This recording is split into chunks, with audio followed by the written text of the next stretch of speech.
of course, tell your family na hindi porke dumating kayo dito sa US, kikita na kayo agad. God will provide. Basta, magtiis lang muna talaga sa una. In my world. Hey everyone! Welcome back to another vlog. And today guys, ang video po natin is again another sit-down video. I'm sorry.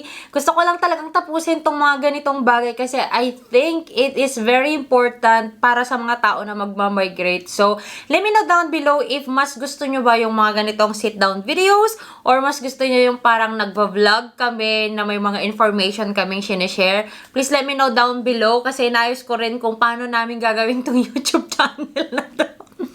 But yun guys, para po sa mga hindi nakakilala po sa akin, ako po pala si Mia and I am a nurse here in the US. Working po ako sa med-surg area and I am here in Iowa. So today guys, ay i-discuss ko lang po sa inyo kung magkano ba ang kailangan yung pocket money. Para talaga akong teacher dito. Kaya titigil ko na yung paggamit sa iPad ko kasi sinasabihan na ako ni Mac na para daw akong teacher, nagdi-discuss daw ako.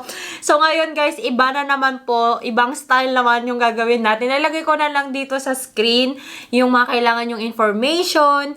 Ayan, para naman hindi ako inaasar ni Mac na para daw ako nag-lecture lagi. But let me know guys kung mas gusto nyo ba yung parang nagsusulat ako sa screen or yung ipapop up na lang natin dito sa gilid dito, yung mga information. So without any further ado, let's get on to the video. So yun na nga guys, madami pong nagbe-message sa inyo, paano daw ba malaman magkano daw po yung kailangan nyo na pocket money, ganito, ganyan, magkano daw ba yung cost of living. So if you wanna know yung sample ko ng cost of living versus my paycheck, it's in the previous video. Ayun, dun yung makikita kung magkano yung nasisave ko and yung excess and yung mga possible po na budget for the month. Ayan, so nilagay ko dun yung monthly na binabayaran ko. So for this one guys, yung pag-discuss po talaga ng pocket money is a very personal thing.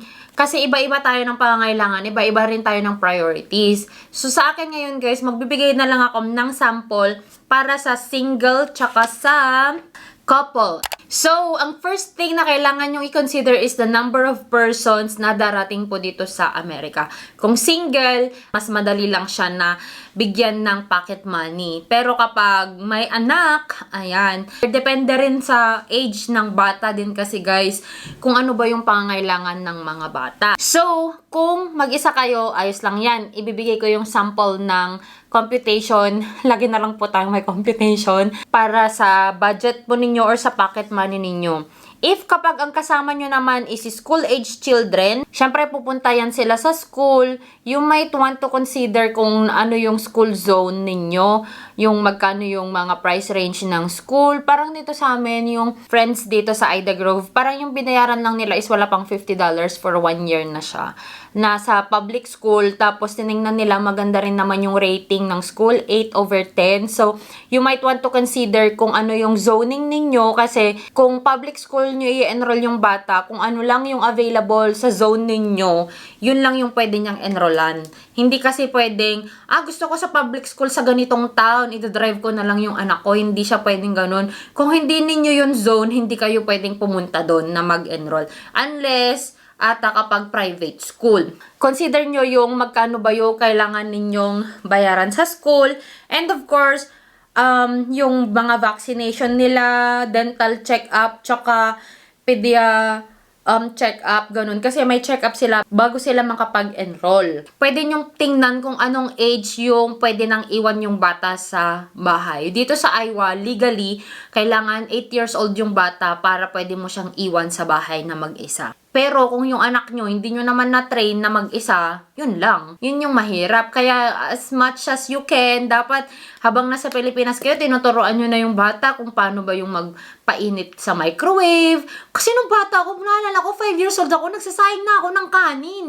So nagtataka talaga ako sa mga bata ngayon na wala talaga silang alam. So, kung nagpa-plan kayo guys sa mag-migrate, mahirap dito kumuha ng mga nanny, ganyan, or ng mga babysitter. Siguro kailangan nyo nang i-train yung mga anak nyo kung malapit na sila sa legal age na pwede nyong iwan para both of you can work. Alam nyo na yan sa parenting style nyo yung kung ano mga safety and all of that. And yung kailangan nyong i-consider is daycare. So, magkano ba ang daycare dun sa pupuntahan nyo. I-research nyo yan kung magkano ang per day. Yung iba parang $20 ata per day, lalo na kung nag-work ka ng day shift.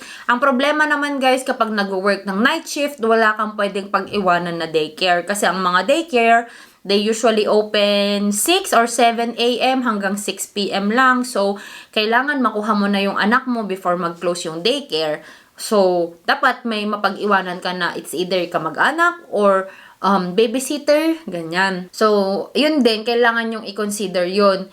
Yung shifting ninyong mag-asawa, kung gusto nyo ba parehas kayong night shift or parehas kayong day shift or day and night kayo para may maghatid sa bata, kumuha sa bata, tapos hindi magka-problema sa schedule, yung mga ganon. So, yun yung kailangan yung consider din sa iba pang aspeto, hindi lang sa pera. Again, yung cost of living. I always suggest guys na kapag alam nyo na kung saang state kayo pupunta at kung saan yung facility ninyo, isearch nyo na kung magkano yung mga bahay or apartment nearby para alam nyo kung magkano yung babayaran ninyo. Again, consider also your kind of living or yung lifestyle ninyo. Some people, kapag dating nila dito, para sa kanila, priority nila yung TV. Kasi, yun yung lifestyle nila. Pero some people, hindi yan priority, yung TV. Kasi, hindi naman kami nanonood ng TV. Nanonood naman kami, may laptop naman kami, iPad naman kami, or nanonood kami sa phone. Yun, mga ganun. So, depende talaga sa priority ninyo na gusto nyong bilhin. So, ito na po yung sample computation para sa single na darating. Kunyari, 1,000 yung apartment ninyo. So, again, guys, balikan nyo yung mga previous videos ko, yung cost of living versus paycheck. Kasi baka kumukuha kayo ng mahal na apartment, tsaka mahal na sasakyan, hindi pala kayang bayaran ng paycheck ninyo. Okay, so, you can go back to that video, yung paycheck versus cost of living, or yung first paycheck, or yung sample computation ko din ng paycheck. I will put all the links down below para makita nyo kung paano nyo i-compute yung paycheck nyo tsaka cost of living nyo. So, for this sample, we will set an apartment payment of $1,000 a month. Iset na lang natin na 1,000 for the sake of easy computation. So, kapag kukuha kayo ng apartment, kailangan yung bayaran yung first month and 1 month deposit.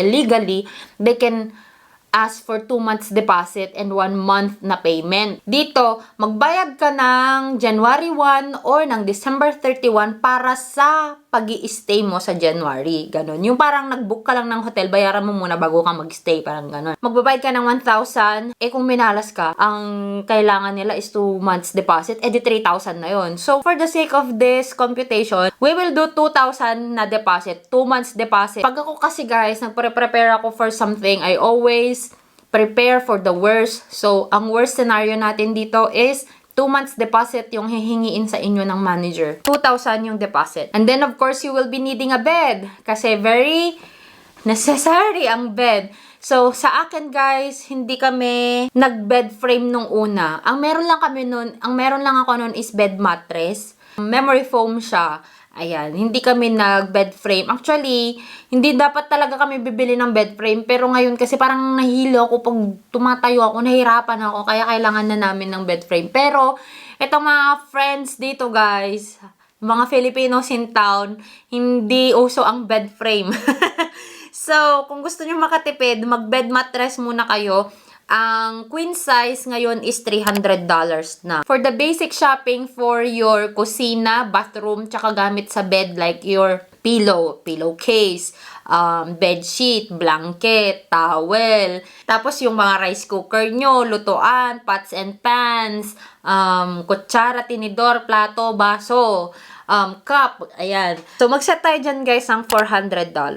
Kasi ito yung inaano ko sa inyo, guys, yung pupunta kayo dito, nagipit talaga kayo, tapos wala kayong masyadong pera, aasa lang kayo sa unang sasahurin nyo or sa reimbursement nyo from the agencies, ganyan. So, ang kailangan nyo lang naman i-furnish dyan, yung tutulugan nyo, yung kakainan nyo, tsaka tataihan nyo.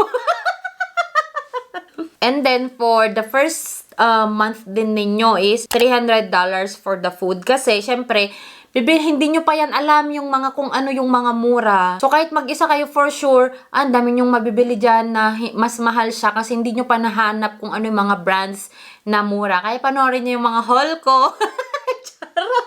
And of course, syempre, wala ka pa namang stock ng mantika, stock ng toyo, ganyan. So, mag-set lang tayo ng 300 for your food. Tsaka, of course, during that time, baka kakain-kain pa kayo sa labas. Kaya, mag-set lang tayo ng 300. And then, for your utilities, again, guys, ay magsiset po tayo ng 300. Kasi itong utilities ay magbabayad kayo ng kuryente, water and sewer, gas. Tapos, usually kasi may mga ano sila, yung may mga installation fee. Again, I'm preparing you for the worst. So, magsiset tayo ng 300 para mabayaran nyo yung buong month na bill ninyo.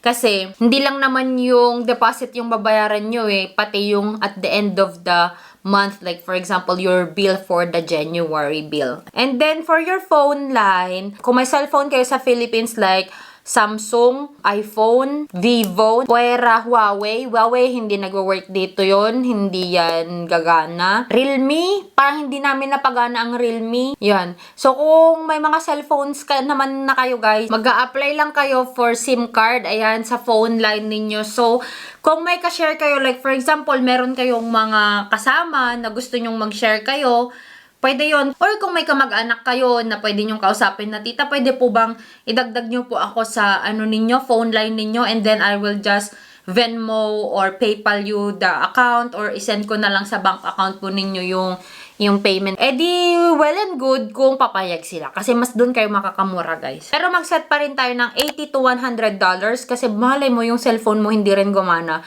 Parang yung sa akin noon, buti na lang dala ko yung iPhone ko. Yun yung napagana ko, yung old na iPhone ko. And then, of course, you will be needing to get your driver's license. So, mag-set tayo dyan ng $50. Ayan. Para sa budget nyo sa driver's license. And then, para po sa car insurance ninyo, mag-set din tayo ng $200. So, ang total po for the single na pocket money is 4,650. Ito guys, pwede siyang tight, pwede siyang medyo maluwag. Depende talaga kung paano kayo magbabudget pagdating nyo dito. At saka kung saan kayo bibili ng mga gamit nyo. I suggest pumunta kayo ng Walmart. Check your Walmart app before going para makita nyo na kung magkano yung presyo. At least before pa kayo magpunta, maset nyo na yung utak nyo na ganito yung babayaran nyo. Check your marketplace. Baka yung kailangan yung bilhin is nasa marketplace. Oo nga pala guys, kasi kung bibili pa pala kayo ng dining set ninyo. This was just my table nung wala pa akong dining table. So, this is just I think $15. Tapos yung upuan ko was just $10 from Walmart. Pero ngayon $15 na ata siya. So, tingnan nyo guys sa mga Facebook marketplace ninyo kung magkano yung mga dining set. Pero kung wala talaga at wala din kayong budget, eh di sa counter na kayo kumain. Ayan, may counter naman yung mga yung mga kapag sa kitchen, yun na yung table nyo para ang bilhin nyo na lang is upuan. Kung talagang tight guys, naintindihan ko talaga, madami talagang pumupunta dito sa US na tight talaga ang budget. And then of course, tell your family na hindi porke dumating kayo dito sa US, kikita na kayo agad. Kasi meron yung iba na, ay, pupunta rin anak ko sa Amerika next month, may pera na ako. So, iset nyo rin yung utak ng mga iiwanan nyo sa Pilipinas, guys. Naawa talaga ako sa mga retirement fund ng mga magulang tsaka ng pamilya. Hirap talaga. Kaya hindi sila nila na-enjoy ang earnings nila. Ayan, so dito naman guys ay mag-sample naman tayo for couple. Almost the same lang din naman. So, set up na lang natin. So, for example, couple kayo, yun naman yung maganda kasi hati kayo sa bill. Like for example, mag-work ka, mag-work din yung asawa mo, at least mas may makakatulong ka ba? Sa akin kasi nun guys, medyo mahirap talaga sa akin kasi ako lahat, solo ko lahat ng bill. Ngayon, may kahati na ako. May makahati na ako sa apartment, sa sasakyan, or sa kanya yung ganito na bill, sa akin yung ganito na bill, ganun. Pero, syempre, mas malaki na yung bill namin sa kuryente, sa pagkain, yung mga ganun, mga adjustment. Pero at least, kung may kasama ka talaga, may kasama kang magbayad. Mas masaya yun. Apartment is still $1,000 and then your deposit will still be $2,000 and then your food or groceries will be $400. Guys, ito yung 400. Okay na to. Actually, kung hindi kayo mapili sa pagkain, tsaka okay kayo marunong kayong magluto, okay itong $400 na magsisimula kayo. Baka mapa 5 weeks nyo pa to or 6 weeks nyo pa to. Ayan. Kasi yung iba, sanayin na ang breakfast lang nila, bread. Ganun. Kung ganun lang ang breakfast nyo, naku, ang dami nyong masasave. bread lang kayo, ang dami niyong masasave. And then again, if you will buy bed mattress, bibili kayo ng queen size, it's $300. Mag-set na rin tayo ng $50 para sa beddings with pillows ninyo. Ayan. And then, bibili tayo ng mga gamit para sa kitchen essentials nyo is $300. For your bathroom essentials, mag-budget na lang tayo ng $100. Yung bathroom essentials na to is already your for cleaning, shower curtain, shampoo, conditioner, ganyan. And then for your phone bill, kung dalawa kayo, at may cellphone naman kayong dala from the Philippines, yung line lang talaga yung babayaran nyo. Let's budget $150.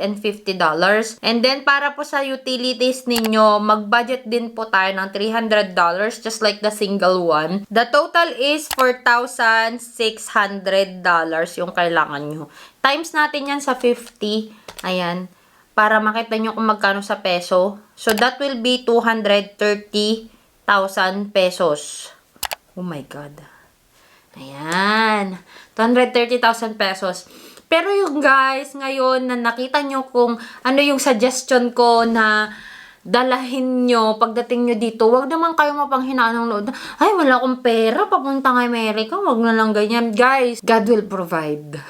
Basta, magtiis lang muna talaga sa una. He will provide. Ang importante lang dyan is magkaroon kayo ng titirhan ninyo, may makain, at may masakyan kayo papunta sa work. Yun lang naman. Wag muna kayong mag-shopping ng mga kung ano-ano. Wag muna kayong mag-show off sa mga Facebook friends na, ay, nakabili ako ng ganito, nakabili ako ng cellphone, ng bagong shoes, ng iWatch, ng iPhone, ng iPad, ng MacBook. Kaya huwag munang ganun, guys.